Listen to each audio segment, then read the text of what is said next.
di ka mawawalan. Kahit pa sa mga pagkakataon, sabi ko nga, meron kang kailangan punan.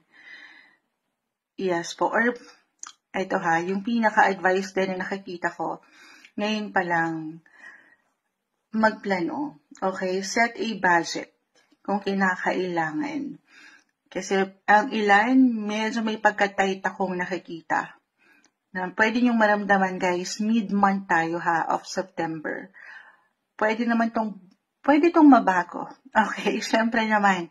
Pero ito yung pinaka-advice. Ngayon pa lang, isa-isahin nyo. Kung kailangan nyo munang merong i-priority, gawin yon. Hindi sa babaliwalain nyo or hindi nyo na lang papansinin yung mga kagustuhan nyo. Kasi deserve ko itong moonchild. Totoo naman, andito. Sabi ko nga, yung pagka-blessing nyo productive, yung blessing of work, something na pinaghirapan to eh.